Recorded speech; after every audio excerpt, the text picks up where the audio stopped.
कभी नए उपासकों से जब वार्ता होती है और वो कृपा करके अपनी दिनचर्या बताते हैं कि हम 6:30 बजे स्नान करते हैं, तब लगता है कि क्या साधना करोगे आप, कोई भी हो। अच्छा, जो गृहस्थ धर्म से युक्त है, बहुत सी उनकी सेवाएं हैं गृहस्थी की, चलो अगर वो तो उनकी और भी आश्रय है सेवाएं। अपने जो वैराग्य मार्ग के पथिक हैं, इनको तो एक ही है, केवल भजन, दूसरा कोई। अगर आप किसी भी तरह प्रमाद स्थिति करते हैं और 6:30 बजे तक सोते हैं तो संशय है आपके ब्रह्मचर्य पर, नहीं रह सकते ब्रह्मचर्य। जो शास्त्र और शास्त्रवेत्ता महापुरुषों ने अनुभव किया है, 4 से और 6 बजे के बीच में जो शयन करता है, ब्रह्मचारी हो ही नहीं सकता, ब्रह्मचर्य रह ही नहीं सकता। या तो वो 2 बजे 3 बजे तक भजन किया हो, पूरी रात जग के फिर सोया हो तो चलेगा, वो भजन का आवेश संभालेगा। ये ब्रह्म मुहूर्त का समय और उपासक शयन करे, बहुत बड़ी हानि है। मान लीजिए खूब सत्संग सुनते हैं आप सब जन और बहुत कृपा है आपके ऊपर, लेकिन परिवर्तन नहीं हो रहा भाई। अगर आप 6:30 बजे, तो अच्छा नहीं, बिल्कुल अच्छा नहीं, बिल्कुल अच्छा नहीं।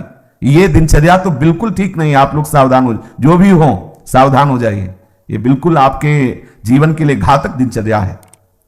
2 बजे बहुत उत्तम है उठना, पर नहीं तो 3 बजे, आखिरी 4 बजे। साधक होके 4 बजे के बाद शयन कर रहा है, मुझे तो नहीं लगता, किसी भी स्थिति में नहीं। हमें लगता है कि दवा खवा दी जाए तो नहीं कहते, नहीं तो किसी भी स्थिति में कोई बीमारी, कोई भी ऐसा रोग अपना प्रभाव नहीं रखता जो दिनचर्या को बाधित कर दे। ये देखा है, ये केवल प्रवचन नहीं, देखा है, जीवन को देखा है। कुछ भी दिनचर्या में अपार सामर्थ्य देखा, अभ्यास में अपार सामर्थ्य है। देखो, सामने पट्टी बंधवा दी गई और धनुष बाण ले लिया और शब्द दूर किया जा रहा है अन्य दिशा में, शब्द वेधी बाण संचार। अभ्यास देखो, आंख में पट्टी बंधी हुई है, शब्द किस दिशा से हो रहा है, एक श्रवणेंद्र से देखना है और बाण वही संधान करना जहां से शब्द निकला है। अभ्यास देखो, अभ्यास का प्रभाव देखो, कितने से चमत्कार अभ्यास में लौकिक, और आप परमार्थ के पथिक, और आपका यह अभ्यास कि आप उठे और फिर सो गए। क्या मतलब, आपकी दिनचर्या क्या है? आप भगवद आश्रित, इसका मतलब प्रमादी थोड़ी है। आप भगवद आश्रित, इसका मतलब प्रपंची थोड़ी है। अहम का त्याग करके भगवद आश्रित होकर हम भगवत मार्ग में चलने वाले पथिक हैं। इसलिए सबसे प्रार्थना है, जो पीछे हुआ आज से एक नई दिनचर्या आप देखो। जो पूर्व की दिनचर्या ठीक है तो उसे लिखो, नहीं तो सुधार करके और स्वयं श्री जी के सामने वो दिनचर्या रखो। दिखाने की जरूरत नहीं है, बहुत बार देख लियो, बहुत बार रजिस्टरों में रखा हुआ है सब दिनचर्या। अभी आ जाएगी उठ के, 2 बजे उठे, 3 बजे ये, 4 बजे वो, 5 हो सकता है जिस दिन लिखो उस दिन 2 बजे उठ जाओ, या आज उठे, पक्का उठे, सत्य कह रहे हो, 2 बजे लिख दिया। इससे काम नहीं चलना। आप अपने को खुद साक्षी करके प्रभु के सामने और नियमावली में बांधो। बिना नियम के प्रेम उत्पन्न नहीं होता। वो प्रेम की एक दशा है जो नेम को लय कर देती है।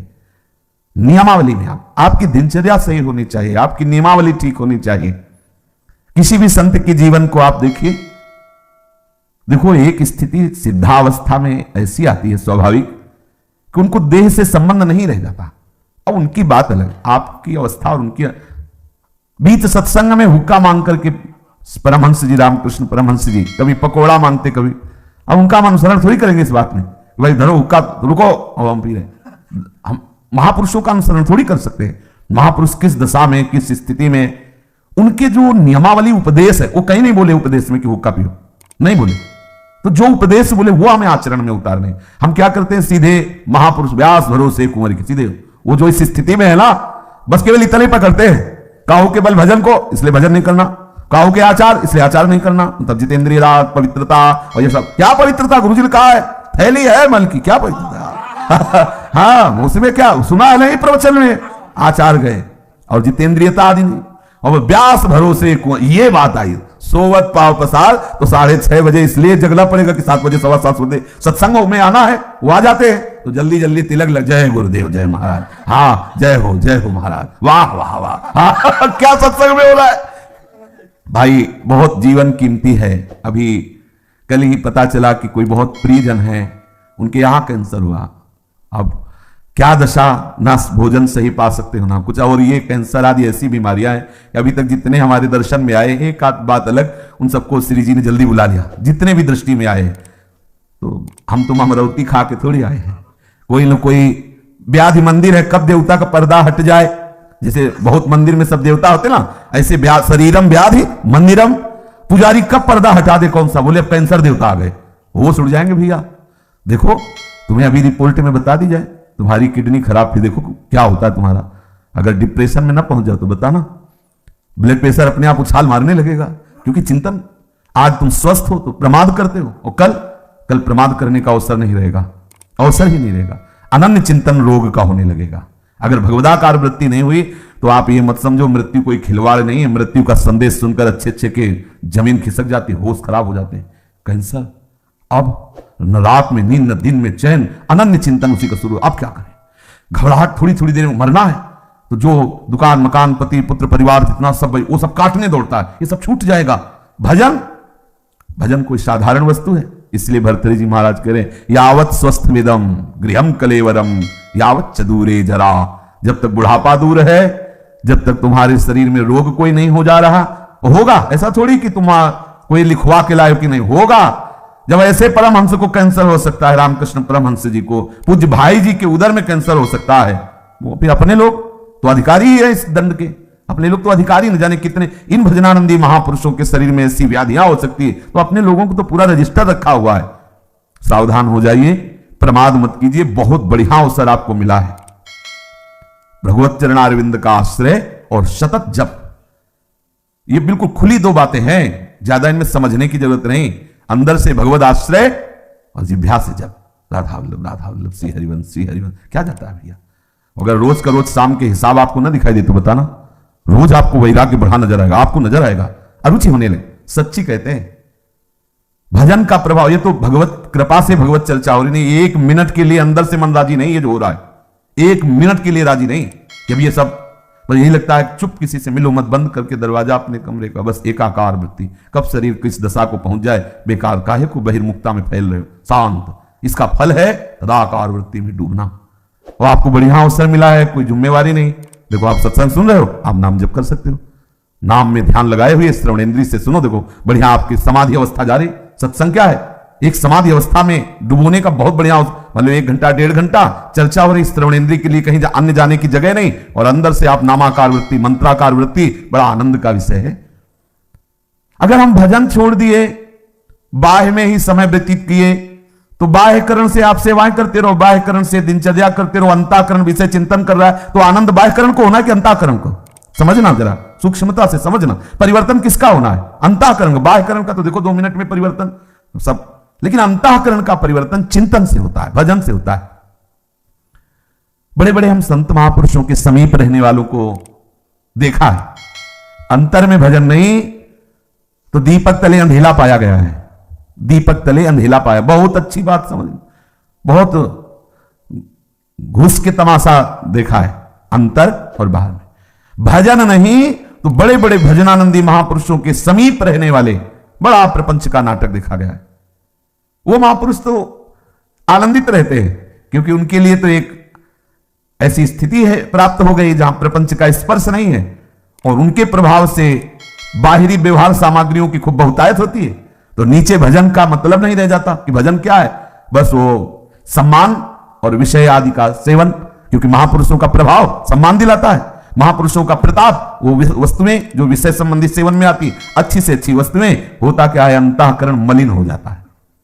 इतने बड़े महापुरुष के समीप रहते हुए अंतःकरण और इतना मलिन हो जाता है कि महापुरुषों पर भी अपराध कर बैठता है। जिनके प्रताप से पोषित होता है वो वहीं अपराध कर बैठता है। इसलिए प्रधान बात है, अंतर में आपका साधन चलना चाहिए, अंतःकरण आपका भगवत चिंतन में रहे। खुली बात समझ लीजिए, बाह्यकरण से बाह्य पवित्रता होती है, अंतःकरण से अंतःकरण की पवित्रता होती है। बाह्यकरण और अंतःकरण दोनों भागवतिक हो जाए तो स्वभाव का परिवर्तन हो जाता है, स्वभाव का परिवर्तन होता है तो स्वरूप का अनुभव हो जाता है।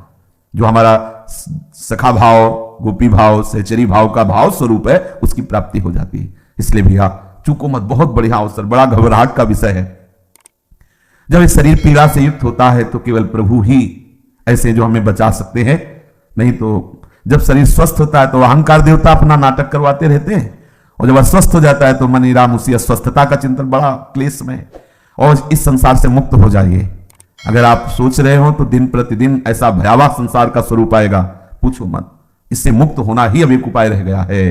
अब हम ये नहीं कह सकते कि जन्म जन्म, क्योंकि महामारियां, नाना प्रकार की प्रतिकूलताएं, नाना प्रकार की व्यभिचार, नाना प्रकार के खान पान की मलिनताएं ये कलिकाल में बढ़ती ही चली जाएंगी और उसका प्रभाव पड़ेगा। जैसे बाहर रोड में यदि गंदा कोई इत्र डाल दिया जाए तो उसकी खुशबू सबको आएगी, अच्छा डाल दिया जाए तो अच्छी आएगी। ऐसे ही इस सृष्टि में जो भी भयानक से भयानक आचरण होंगे, जो भी बुरे आचरण होंगे, पूरी सृष्टि पर उसका प्रभाव पड़ता है। अगर कोई बच सकता है तो भजन के प्रभाव से बच सकता है, नहीं तो प्रभाव, जैसे सर्दी का प्रभाव सबके ऊपर पड़ रहा है, पर जो कंबल ओढ़े बच गया। अगर कहीं भी कुछ भी मलिनता का आचरण होता है तो पूरी सृष्टि पर उसका प्रभाव पड़ता है, वो समझ में नहीं आता। अगर कोई बच सकता है कलयुग की कुचाल से तो भजन, केवल भजन, दूसरा कोई उपाय नहीं। भजन करके भगवत धाम में स्थित हो जाओ, प्रभु को प्राप्त हो जाओ, नहीं बहुत दुख भोगना पड़ेगा। अभी प्रमादी मन है तो देख लेंगे, अरे देख लेंगे, होश खराब हो जाते हैं, मृत्यु सुखद लगने लगती है, ऐसे ऐसे कष्ट आते हैं कि वो चाहता है कि मुझे कोई मार दो। सच्ची मानना, हमने देखा है, चाहता है कि इस दशा से तो अच्छा है कि मुझे मार दो।